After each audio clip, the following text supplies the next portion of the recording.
Thank you, Mr Deputy Speaker.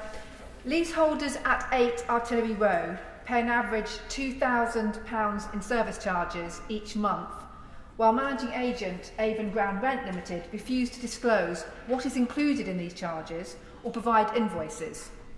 One of these said charges was £30,000 for legal and professional fees, requested without explanation or detail, despite leaseholders reasonably asking for information for over 2 years. Leaseholders in Neville House in Westminster are living in a cladding nightmare.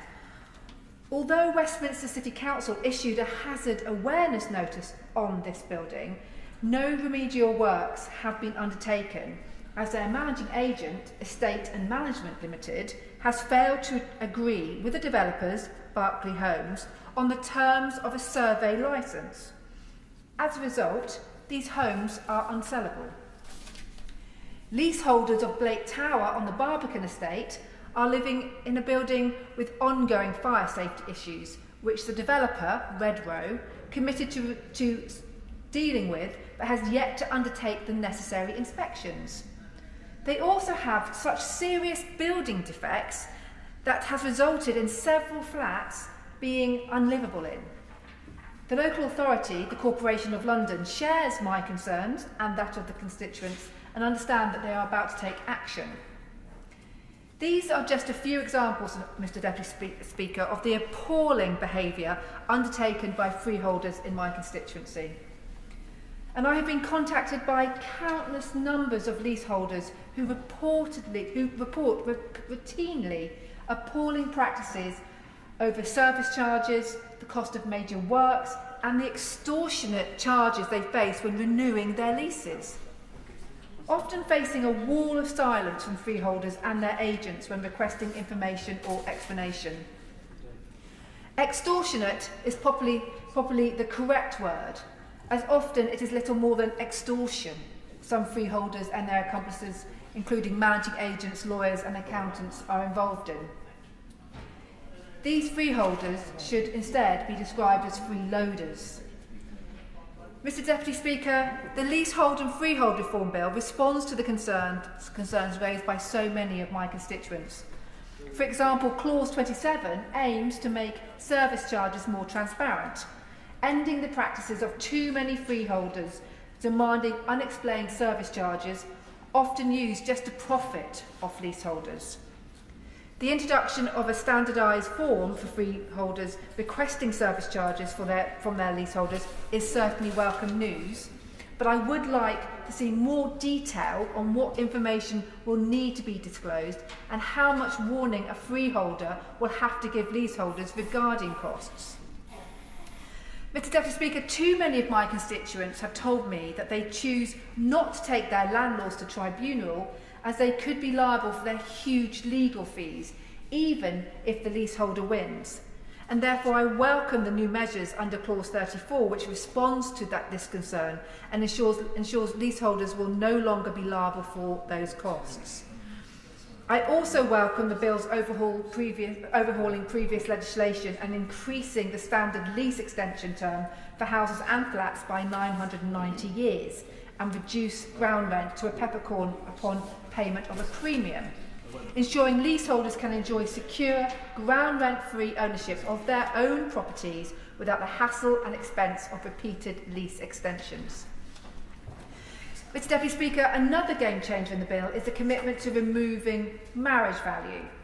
For far too long, leaseholders have been at the mercy of their freeholder and the freeholder's agents and have faced some questionable practices when wanting to extend their leases. This bill makes it cheaper and easier for leaseholders to extend their lease or buy their freehold. It removes the requirement to pay marriage value, capping the treatment of ground rents at 0.1% of the freehold value in the calculation and prescribing rates for the calculation. Mr Deputy Speaker, Clause 22 of the bill sets out to increase the non-residential limit of a block from 25% to 50% to secure the right to manage and enfranchisement, meaning that more blocks which are of mixed residential and commercial property will have the right to manage and right to buy the freehold. However, there still leaves the requirement for 50% of the leaseholders in a block to agree to go ahead with the right to manage. And due to the unique nature of the cities of London and Westminster, this could prove near impossible for many of my constituents. Over 1,300 properties in the City of London and a staggering 12,100 in Westminster have owners living abroad or are owned by companies using central London's golden postcodes as a place to park their cash. So whilst my constituents and I warmly welcome the government's intention to support leaseholders who want to manage their blocks, achieving the 50% of signatories required for right to manage in my constituency will prove very difficult. If the proposed legislation is going to achieve what the government hopes it will for constituencies like mine, I would ask that the Minister consider making the thresholds more flexible. Perhaps by stating 50% of signatories should be made up from leaseholders of apartments which are their main home, rather than an investment. Or to reduce the threshold for right to manage to 35% of leaseholders.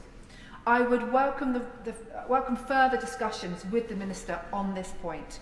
And I would like to take this opportunity, Mr Deputy Speaker, to thank the member for North East Derbyshire for meeting me and my leasehold reform working group, made up of constituents dealing with some of the most egregious freeholders in the constituency. The 50% threshold was discussed in some detail with the Minister at the meeting. Mr Deputy Speaker, another area of huge concern for leaseholders is the cost of major works and estate management charges. I have lost count of the number of constituents who have contacted me for help regarding these issues. For example, Golden Lane Estate in the City, where leaseholders are being asked to pay tens of thousands of pounds extra because the freeholder, the Corporation of London, is 20 years behind schedule.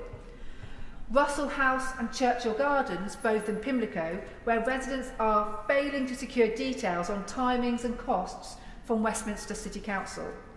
Time and time again, I receive complaints from constituents living in private and social blocks that while they appreciate they have to pay for major works and repairs, they want the freeholder, whether it's a private company or whether it's a local authority, to be open and transparent about costs. I therefore welcome clause 40 of this bill, providing more transparency in major work costs. Similar to service charge expenses, landlords will have to fill out a standardised form to demonstrate exactly how the leaseholders' money will be spent and to ensure that the works are carried out to a certain standard.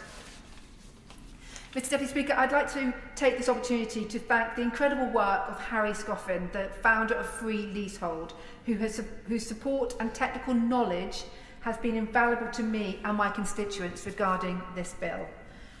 And I welcome this bill and look forward to working with the Minister and my constituents to ensure that we end the many questionable practices of some freeholders and that we ensure the leasehold and freehold system in this country is open, transparent and fair.